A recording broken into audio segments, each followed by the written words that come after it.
L'hiver est propice à ce type de reprise.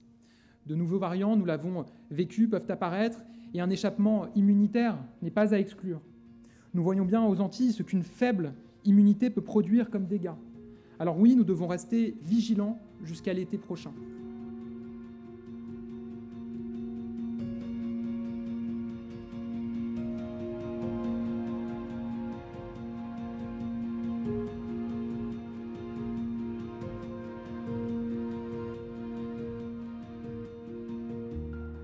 Nous devons n'exclure aucun scénario, y compris celui d'une reprise active de la circulation virale dans notre pays. Cette épidémie nous a appris à ne jamais rien exclure par principe. Nous assumons notre refus d'un désarmement sanitaire qui serait plus que précipité face à une épidémie qui nous a tant de fois surpris et qui surtout n'est pas finie.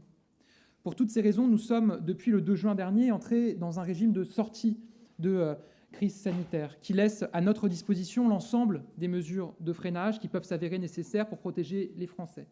Et le texte que nous avons examiné ce matin prolonge ces possibilités jusqu'au 31 juillet 2022.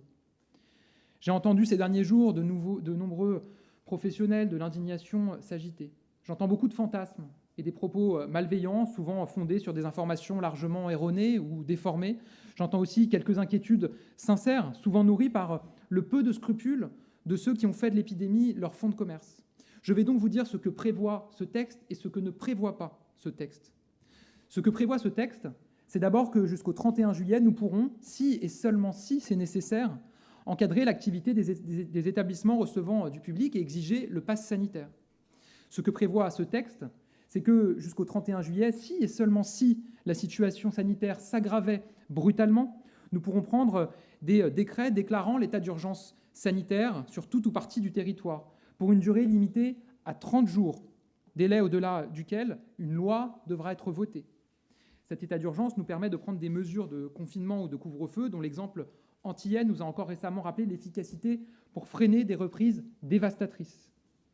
Ce que prévoit ce texte, c'est aussi un renforcement de la lutte contre la fraude au pass sanitaire. Ce que prévoit ce texte, ce sont des mesures d'accompagnement économique permettant de faire face, en tant que de besoin, aux conséquences de la crise. Ce que prévoit ce texte, c'est qu'en Guyane, où le taux d'incidence et la tension hospitalière restent particulièrement élevés, l'état d'urgence sanitaire en vigueur sera prolongé jusqu'à la fin de l'année. Maintenant, je vais vous dire ce que ne prévoit pas ce texte. La distinction tient en une phrase. Il ne faut pas confondre les mesures possibles avec les mesures appliquées. Et en l'espèce, pour l'immense majorité des Français, nous sommes au plus faible niveau de restriction depuis 18 mois.